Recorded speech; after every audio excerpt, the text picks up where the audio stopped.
আমাদের বাংলাদেশের মানুষের অধিকার আদায়ের জন্য, বাংলাদেশের মানুষের গণতন্ত্র পুনঃপ্রতিষ্ঠা করার জন্য, আমাদের বাংলাদেশের মানুষের জন্য তিনি যে 31 দফা কর্মসূচি প্রণয়ন করেছেন, সেই কর্মসূচি বাস্তবায়ন করার জন্য তিনি বাংলাদেশের আপামর কৃষকের জন্য তিনি যে কৃষক কার্ড ঘোষণা করেছেন, সেই কৃষক কার্ডের আওতাধীন সকল কৃষককে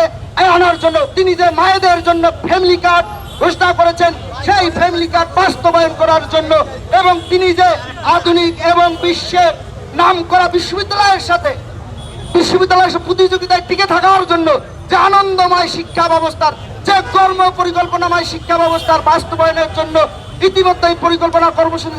ঘোষণা করেছেন, সেই কর্মসূচি বাস্তবায়নের জন্য তিনি আমাদের অধীর আগ্রহের প্রতীক্ষার অবসান ঘটিয়ে 25 ডিসেম্বর বাংলাদেশের মাটিতে অবতরণ করবেন। প্রিয় সহযোদ্ধা বন্ধুগণ, আজকে আমি আর কারো সমালোচনা করব না। আপনারা জানেন 5 আগস্ট পরবর্তী সময়ে আমরা যে বাংলাদেশ স্বপ্ন দেখে, আমরা যে বাংলাদেশ বিনির্মাণের জন্য ফ্যাসিস্ট হাসিনা আওয়াজের সময়কে আমরা আমাদের জীবন যৌবন সব বিসর্জন দিয়ে জেল জুলুম হামলা মামলা নির্যাতন সহ্য করে আমরা একের পর এক ফ্যাসিবাদের বিষ দাঁত উপরে ফেলেছি। আমরা 5 আগস্ট পরবর্তী সময়ে যে বাংলাদেশ স্বপ্ন দেখেছিলাম, সে বাংলাদেশ বিনির্মাণ করতে হলে আমাদের এখানে ঢাকা বিশ্ববিদ্যালয় বাংলাদেশের সর্বোচ্চ বিদ্যাপীঠ, ঢাকা বিশ্ববিদ্যালয়ের সকল ছাত্র দলের সকল ভাই এবং বোনদের আমি আকুলভাবে নিবেদন করব, আবেদন করব, দেশ নায়ক জনাব তারেক রহমানের 31 দফা কর্মসূচি বাস্তবায়ন করার জন্য।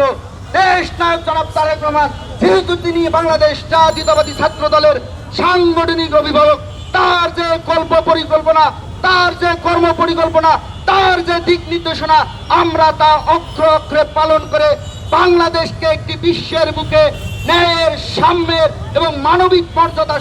সম্পূর্ণ বাংলাদেশ হিসেবে ধরে রাখার প্রত্যয় করে আমি আমার সংক্ষিপ্ত বক্তব্য শেষ করছি।